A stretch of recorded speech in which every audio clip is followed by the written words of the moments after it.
So here's the next step in the build process. This is that M16, that VDD Toys M16 unit that I went ahead and I changed up, kind of went to, I guess it's kind of more of an MRT style design, not really a CQB, but it's because it's going to have, more of a normal size foregrip here barrel. And then we're going to go with the stockless option. But definitely some different than I've done before. And that's really the goal. Wanted to take advantage of the fact that it does have a metal barrel, so I wanted to use that to its full extent, the full length. I didn't want to go ahead and cut that because then you end up with burrs, and it's just better if we don't when it comes to that. So this is what we've done. Right? Everything's painted out. It looks very white on here. However, this color is supposed to be perfect gray. So I still think it'll look cool.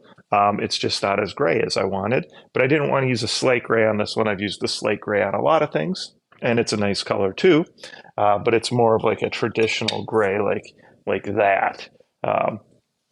So this is, again, a perfect gray. And the reason why I'm showing the paints is people ask occasionally what paints work best.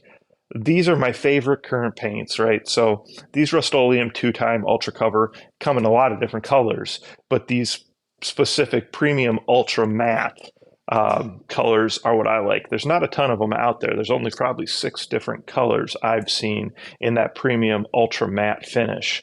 So that's my favorite. And then you can get a matte clear coat from the same.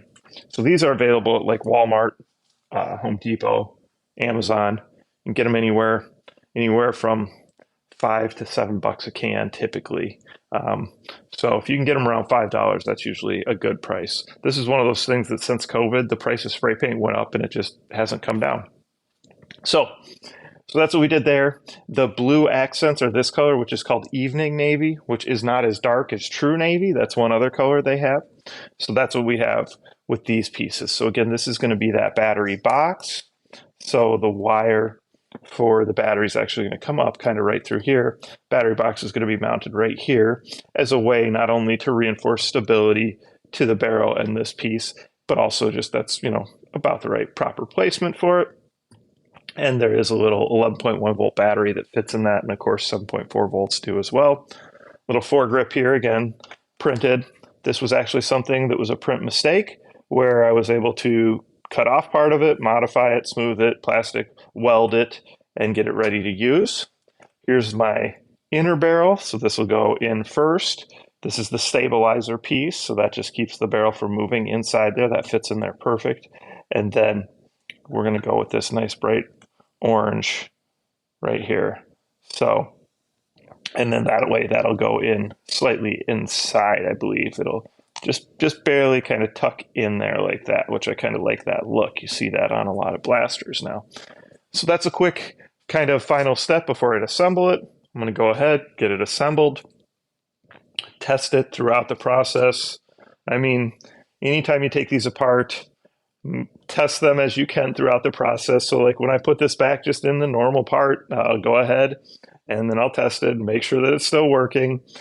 Because things just seem to move around and sometimes you end up having to mess with them, and it's easier to do that before you get them fully assembled. All right, so check back. I'll show you the completed version. Of course, we'll put some accessories on here, get it all looking nice, and then of course we'll shoot it and test the FPS, see where we're at. If I believe this M16 wasn't quite at 200 FPS. Now, if this stays below 200, then possibly this would be a really special giveaway. Maybe in the future, but who knows? All right, comments, questions, please post them. I try to answer all the questions I can. People are somewhat surprised at that, but I will do what I can. And of course, please smash the subscribe button, and share the channel with your friends and participate in those monthly giveaways. Thanks.